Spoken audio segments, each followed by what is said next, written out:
And it's, as I said, now your name, so I get it on tape, is Tomiko? Yeah, Tomiko, but I usually go by Tomi. And you go by Tomi. Yeah. I just need to get it on tape so I have it there when I go back and all these 200. Now, did you grow up where? Grew up? Yeah. Well, more or less on Bainbridge Island. Oh, really? Yeah. I was born on Bainbridge Island. So was my mother, and her parents lived on Fletcher Bay, where my cousin Lily, well, Frank's sister, oldest sister, lives in the house that my mother grew up in, and her sisters. Yeah.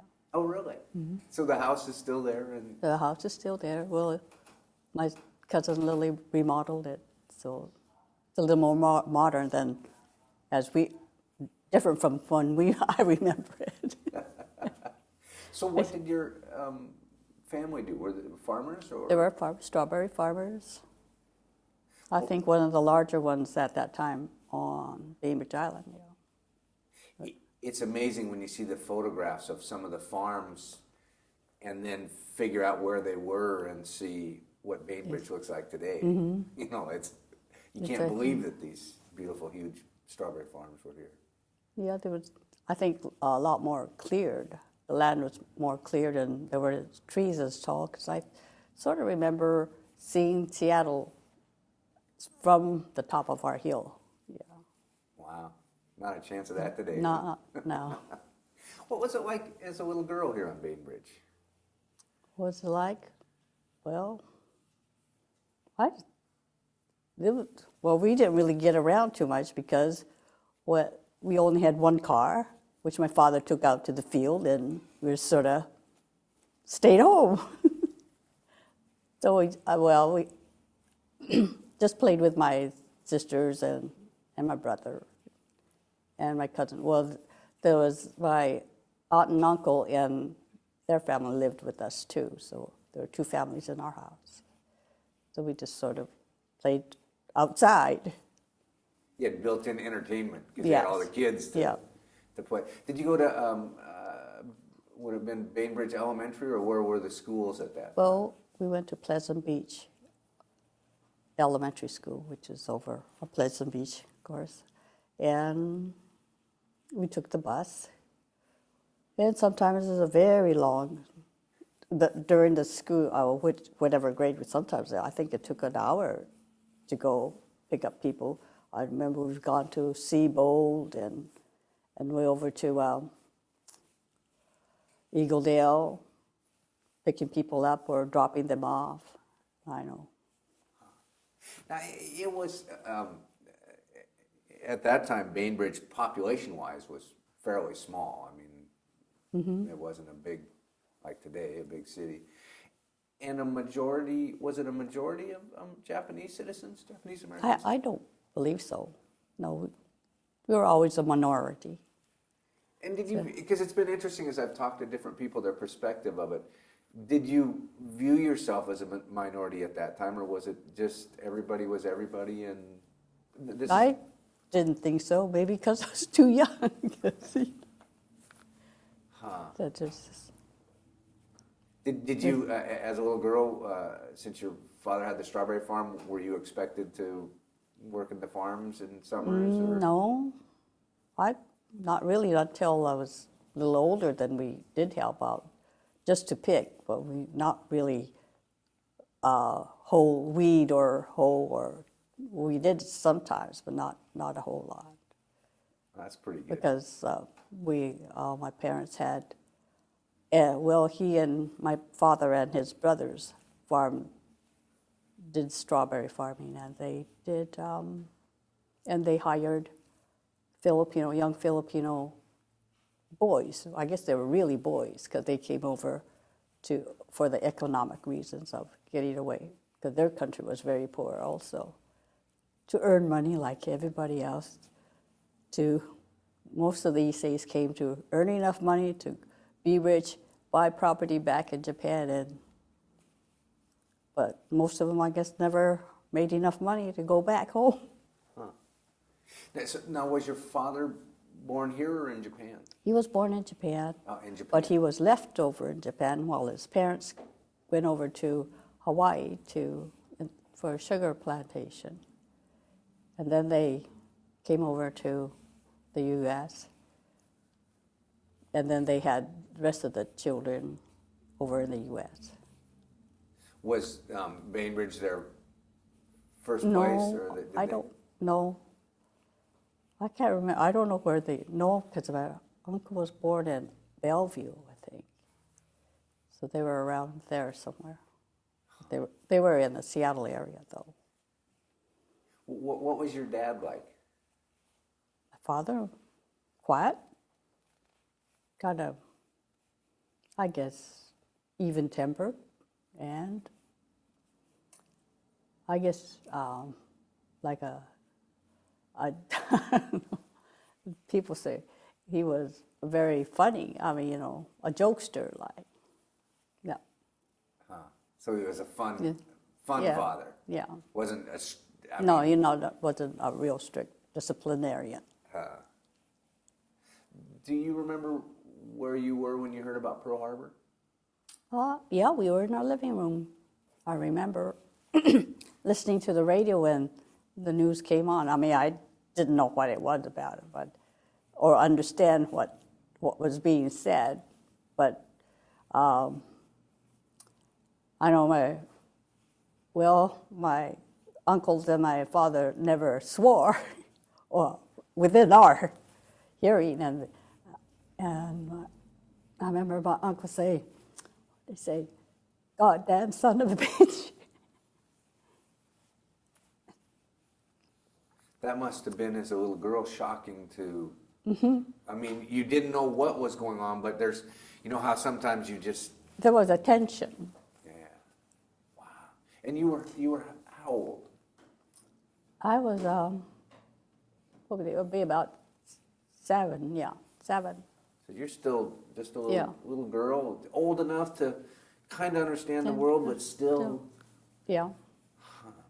What, do you remember, in your family, did things change, right? Do you remember, I don't know. Well, I guess I just remember a lot more phone calls, but, I didn't know why or what was being said, so. Do you know who was it? Friends or relatives or? Well, I guess mostly friends and probably relatives. So you still continued going to school? Oh, yeah. Because the evacuation didn't happen for another, was it 4 months, I guess, because it was in December, we left in March. Do you remember, was there a change in school or anything like that from a little girl's perspective? Not that I remember. Because that's the interesting thing from, of course, Bainbridge being made famous with snow falling on cedars, and the gentleman from the Bainbridge paper. Walt Woodward? Yeah, that actually spoke out against what was happening, where my understanding is nowhere else did anybody really speak out against it. Everybody just... Well, I don't remember anything about that. Yeah, you were a 7-year-old, you're like 4th grade, 5th grade, something like that. No, 2nd grade. Oh, 2nd grade. 2nd grade. Wow. Huh. So, do you remember your parents telling you that you're going to have to leave, or explaining what was going on? No, just, I don't know. I know we were going to go somewhere, but I didn't know where. Well, I don't think they knew where we were going. They just said, but I do remember I came home one day from school, and there was nobody outside. And I opened the door, and the man said, "What are you doing here?" And I could feel the tension in the room. And my mother said, "Well, she lives here."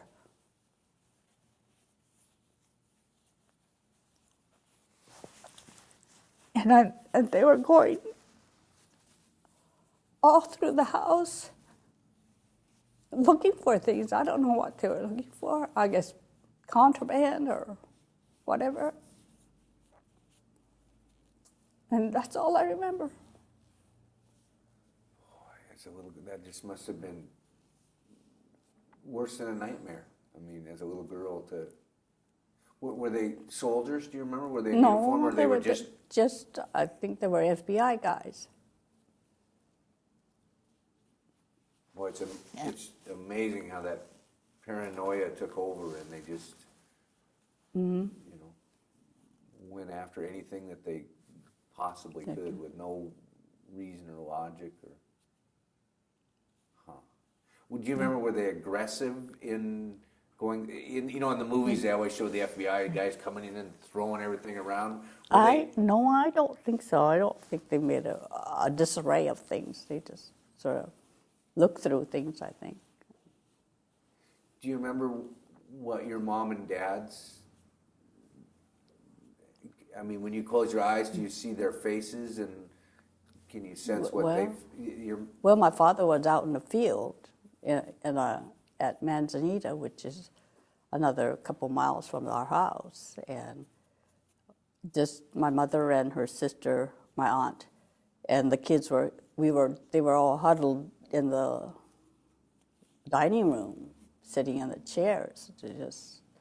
I just remember the kids were all, my brothers and sisters and cousins were all just sort of grouped around our mothers. And here was a family who had been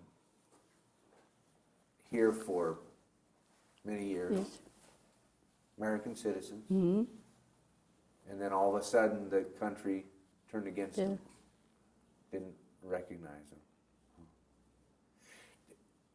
them. When it came time to leave, do you remember, did you get to choose things to take with you, or? I don't remember anything of that. In fact, I don't remember. I just remember in the picture, all our cousins were there. I think we all crammed into one of our friends' cars and drove there. And I think a truck came and took all our luggage to the ferry dock. That was all I sort of remember. Everything was tagged, had a family name on it, or... Do you remember being at the... Well, what's interesting, because the picture you show where you're all on your front or back porch, depending on who you talk to, it looked like, if you didn't tell me the story behind the picture, it looked like, here's a family picture of just a family. Yeah. And yet here you're facing one of the biggest... Well, we were kids, so we didn't know what was happening. So. And your mom probably didn't know if you were ever even going to come back to where this picture was being taken, your family home. No. Well, they didn't tell us anything anyway. I think that at that time you weren't very, maybe it's just our family, that open and explaining things to little kids. So, or they were probably trying to shield us anyway.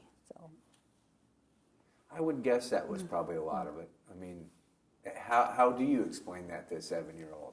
Yeah. In terms that versus we're going away. Do you remember getting down to the docks, to the dock where you boarded the boat to leave the island? Yes, I just remember just waiting around and people were coming in trucks and things, and people were getting off, and just standing around, but just waiting for us to get on the ferry, but that was about it. Yeah. Do you remember were there any of your Caucasian friends that had come down to the ferry, or? No, I think they really didn't know any. Buddy's parents that well, I don't think. If you're a high school person, I think they knew, they can skip out of school, but when you're in elementary, you just can't skip out of school. So basically, just quietly, your family went down and got on the boat. Well, my father was taken away earlier, though. Oh, they took your father first. Yeah, because they found some blasting caps in the house or something. And I think he was sort of a community leader. So they took him away, and I think it was that day that when they found it, which was, I can't remember what day it was, but when they came. Where did they take him to? I think to the immigration place. And I don't know, he was there, so he didn't leave from Bainbridge Island with us. So did he meet up with you later then? Yes, at Manzanar. Which, it's interesting because, again, the war of words, where you talked about, well, the blasting caps, well, he was a farmer and there were stumps to blow, but he was a community leader where they could turn that around. I mean, like today, it would have been like coming in and saying, "Oh, well, you're the head of the Rotary, so we suspect you." You know, I mean, he was just a community member. So do you, from Bainbridge, you went to Seattle? Seattle, And then on the train, to the train, which was parked right in front of the ferry terminal. Stopped, and we got on that, and there were soldiers, I remember. And I remember the people asked me to be in the picture that my brother and my mother and my brother has the flag and he's waving outside the window to be in that picture, but I said that I didn't want to. I know I went between the cars and I sat on the steps outside. I mean, on the train steps, and the soldier told me to get back inside. Boy, again, as a little girl, that must have been pretty scary. I mean, uniformed people a lot of times are. Yeah. It's interesting the pieces you remember from your child, because you remember that getting in between the trains and sitting on the stairs and not wanting to be in the picture with waving of the American flag. And so then your mom and everybody's in the train. Okay. Yes. Did they? Now I've heard some places the trains they had blinds on. Oh, yeah. You had to have the blinds down. I remember that, and I remember trying to peek out to see where we were, and getting yelled at. Well, they asked me if I wanted to go stay in the Pullman car where the little kids and people who were not very well infirm people could stay. But I said, no, I didn't want to. I don't know why. Contrary, I guess. And I stayed in this car where we had to sleep sitting up. And this was an old car. I mean, it was like mohair seats. You tap the seat and the dust kept blowing out. And I remember I was very fidgety and I couldn't sleep. And then these footrests, and it was very squeaky, and I kept squeaking it, and I was yelled at too. Be quiet, Tomi, stop that. Again, just being a little girl. Yeah. There was that footrest to squeak. And so where did the train go then? They went to, I think we stopped, finally came to Lone Pine, which is in California. So it was a long train ride. Yeah, it was a very long train. It's 2 nights, I think we slept on the train. Wow. And not knowing where we were going.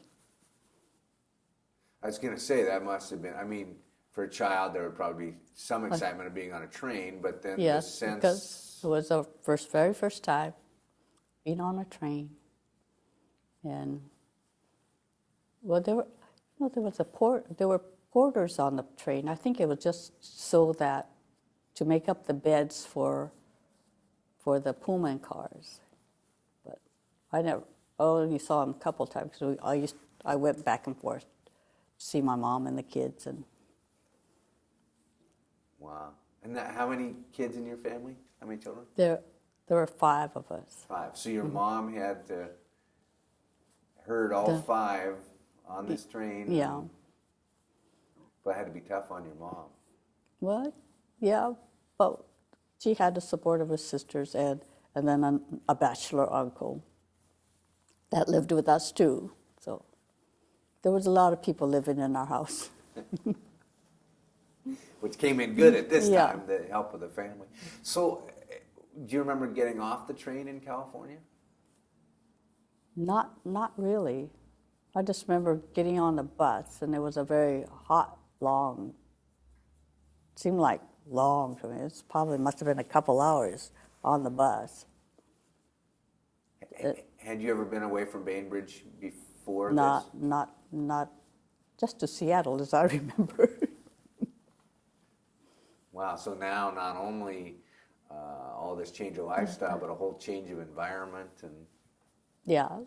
And when we pulled up into camp and I see all these black buildings with tarp paper on it, and I said, oh, God, look at all the rhubarb houses, because our parents had just one shed of rhubarb, and that's how it was constructed, just a long shed with tarp paper over it. But they weren't rhubarb houses, as I found out. That's where we were going to live. it's again interesting that perspective of from your life experience, that was what a rhubarb house should look like, not what. Was it I mean, did you just look and see this whole city of these? No, we were in the very first part, and they were still building. I could see a lot of guys on the roofs pounding tamarind. I think they were constructing or putting down tar paper, I think, then. And they were still, I think, building barracks when we went in. Dusty. There were open ditches were not covered up yet. I mean, the pipes for water pipes and stuff, I guess. So we had to watch where you're walking. You had to jump over the ditches. And the first time, the bathrooms, the showers, there were no stalls. There was just one room with a couple of spigots, shower heads, and then that's where you took a shower. It's kind of. And that was a separate. So you had your living quarters and then a shower house. A communal shower and bathrooms. You had to go out to one building for the bathroom and showers. And there's another building for the dining room, where they made your breakfast, lunch, and dinners where you went. They clanged the bell like in the Western movies for the cowboys to come and eat. And so you would come to this large dining hall. Mm-hmm. Do you remember, did they serve, at home, did you have traditional Japanese food, or were you We were just mixed. So yeah. that wasn't a big change of that, yeah. Oh, okay. Except let me see. Oh, I know. You had to eat cottage cheese. I mean, this is for little kids. You had to eat your cottage cheese before you get your half a banana, and we didn't like cottage cheese very much. Again, it's funny the things you remember. Oh, yeah. And the banana was the treat, I assume. Yeah. Yeah. Well, there was a sort of like a nutritionist there. So, I mean, she was Japanese also. I think that was her profession in the outside world. Was there barbed wire fence around? Yeah, there were barbed wire fence, and I remember soldiers walking around. And it was very dusty. There were sandstorms a lot down in Manzanar. I think it in Idaho too, but not, I don't think not as much as in Manzanar in California. How long were you at Manzanar? I really don't remember, but I think it must have been a little over a year. Then I think they petitioned for the Bainbridge Island people to be with more people of, I guess, people they knew, friends and relatives up in, people from Seattle were mostly interned in Hunt, Idaho, or Minidoka. So that's where we transferred to. Do you remember how you got to, was it back on the train again, or? I think so, yeah. But I really don't remember that trip hard at all. Were conditions any better in Idaho than? Not that I recall, except it was muddier. So now the dust was mud. Mud. Well, it was dusty too during the summer. Do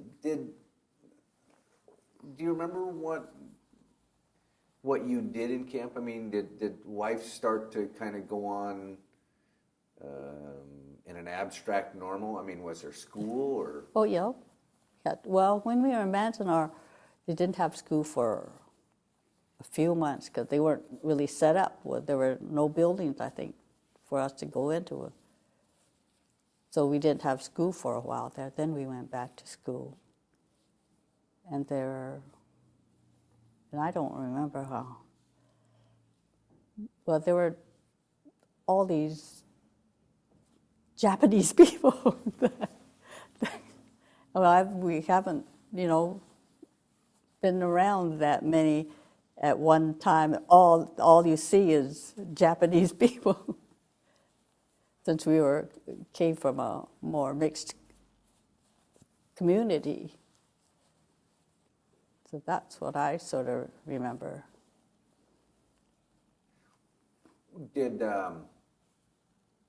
What about things like birthdays and holidays? Did those happen in camp or not? Or?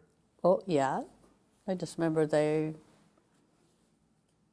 I guess I had a birthday with a lot of other people that, except relatives, a birthday party with other friends because they lived close by and the parents were out working in the fields so that you didn't have to drive them to our house. So they just walked over. I had a birthday party. So I think I turned 8, yeah. But I don't remember what we did or anything special about it. I didn't know if they found ways to, because you couldn't just drive down to JCPenney's or Sears to buy presents or anything like that. No, so. I know they had canteens where you can buy, like magazines or little candy, but I really don't know what I got. Must not have been important. No. And Christmases, do you remember? Oh yeah, we had Christmases, and well, during usually the block, the people, they decorated the dining room, and that was about it. I mean, there were no Christmas trees. Well, in the dining room, they were sort of like a Christmas tree, but not in individual family units. Pretty Yeah. sparse. Yeah. Now, your dad got back together with you where? Down in Manzanar. I don't even remember what month or day, but he just came. So what did he do in camp? Because here was a businessman. He'd been a farmer up here, and now they have you in these camps. Could they work, or did they just have to stay home all day? Or Well, yeah, he worked. I really don't know what he did, but I know he went out. I think he did some carpentry. I don't know, and I know later on he went in Idaho. He worked out in the farms that they had, to grow some vegetables for the camp to supplement what the government gave the cooks to make dinners and lunches and dinners. Because that's, again, that's some of what hasn't been described. You get this feeling that, we put them in camp and they're just supposed to sit in their barracks all day long. But it sounds like people came and went and there were activities going on. Yeah, but I think most of the ladies, I think they were sort of happy. They had more leisure time so they could do more cultural things, like my mother learned how to knit. In fact, she learned how to knit from a man. And he became a very good friend of ours. And I remember making crepe paper, flowers, and things like that. You learn from other people. I think we got to do more arts and crafts stuff, I guess. Oh yeah, and I learned how to embroider too over the camp. So I guess that always within a tragedy, there's a silver lining sometimes. There's a tragedy and travesty of what happened, but yet for your mom... There was more free time to do, gossip, of course. And to have that many people to gossip with. Well, yeah. You could socialize a lot more. And you didn't have to worry about where your dinner was coming from or what to make. Did you have a group of kids that you played with in camp? Or? Oh, yeah. It was mostly just Bainbridge Island kids. Well, we were told, the parents' rules were, don't go beyond your block, the blocks are right next to each other, but we were never sort of allowed to go wandering too far. So we played with ants and horned toads, and there were scorpions around, and I remember we had to watch out for those. So the Bainbridge, there was kind of an area, and a lot of the Bainbridge people were all... Well, we were all in one block, which is a group of buildings, and then there were all Californians. Most of the rest of the camp were Californians. So when did you come back from Idaho, or what happened that you finally got out of the camp in Idaho?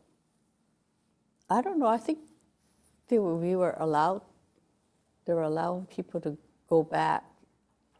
It was really they knew that the U.S. was going to win the war, and I think that's when they allowed people to start to come back. And I remember we were just about the day or so before we were supposed to leave, then the war officially ended. So did you come back here to Bainbridge? We came back to Bainbridge. And what had been happening with the farm all the time you were gone? Well, it sort of went to pot. Well, there was a Filipino caretaker, but then he could make more money working in the shipyard rather than doing this hard, backbreaking work. And besides, there were nobody to harvest the berries because people could make more money working for the war effort rather than picking berries. Besides, he did harvest all the berries that my parents were farming. Canadian Native Americans were coming down to help harvest the berries. Because my parents used to, I think maybe 100 or so people used to come down to help. So did you move back into the... Same house that we lived in before the war. Who was somebody living in there while you were gone? Was the Oh, yes, the Filipino men. I think they lived there, and I heard it was a party house while we were gone. Do you remember? Was it in disrepair when you got back, or No, not that I remember. It looked the same, and there were no broken doors or windows. It looked about the same to me. I don't know if there was anything missing or not, but it looked the same furniture. Except I think the radio we had let the people down the road take care of it, which was the Schmidts. And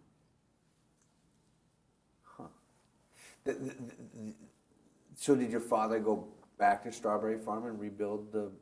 yeah, they went back to strawberry farming. That's about all they knew, I think, to do. Were you old enough coming home to understand your parents' conversations of talking about what happened in the war or what their feelings were about? Well, I don't think they really didn't talk about it. I think they were more or less trying to get life back together again at the end, and kept us fed and clothed. So you didn't see a bitterness or broken spirit or? No, not that I recall. Did you ever, years later, as you grew up, have conversations with your parents about it, or was it a thing that it happened and you put it behind? Good. I guess it was just something that happened. That was it. So you came home and your dad started farming again, and you went back to school, and life went on. Is that? That's what it was to me. Huh. Did you ever see prejudice on the island or other places after Pearl Harbor had happened?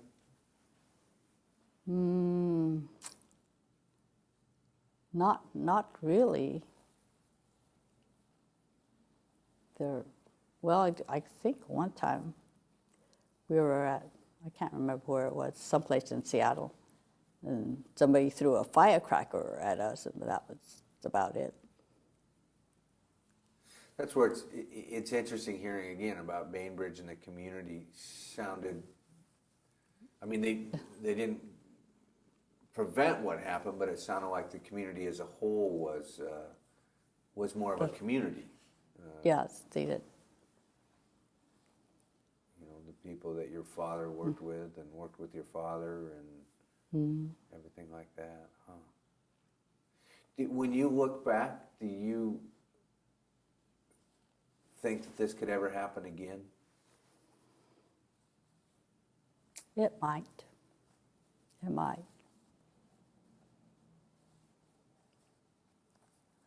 I hope it doesn't, but I think it might. That's the sad thing. I mean, we started this project over 3 years ago, and a lot of times I'd ask veterans different questions like that prior to 9/11. And the answers prior to 9/11 versus after 9/11 are a lot different, because they saw little pieces of this happening. Yeah. If you look like you were from the Middle East, people, made down in Texas, they went after the businesses. Do you have children? Yes, I have two, a boy and a girl. Oh, They're one of each. one of each. Have they ever asked? Do they know that you spent time in the camp? Well, they know, but we haven't really talked about it. Because it's interesting. I don't think it was taught in school a lot. I mean, that part of World War II was not. No, I think my kids were, because the Bainbridge community has this minority, not a group, council, which it stresses, not minority people and what has happened. So they're taught in third grade, about things like that. So they sort of knew.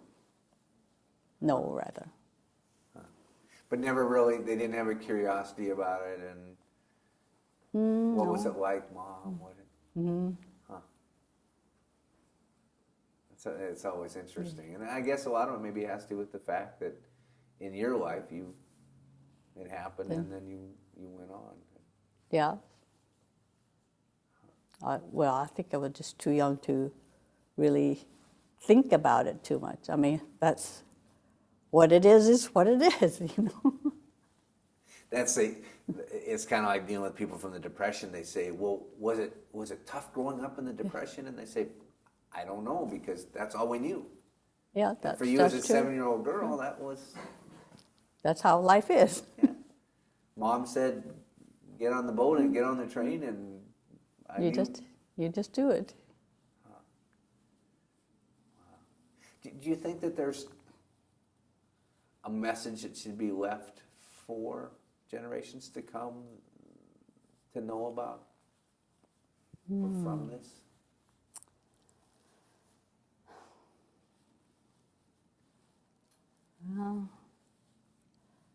No, I don't know. And that's fine. I mean, not, a lot of some people, something clicks, and some just isn't. And again, like you said, you were a 7-year-old girl. It sounds like your parents didn't hold an animosity, which amazes me to think that, here they are, tax-paying citizens, and then they have the country do that to them, and then to be able to come back and, I'm one of those ones that hangs on to things too long, maybe. Well, I think they just had to keep looking forward and not backward. That's what it is.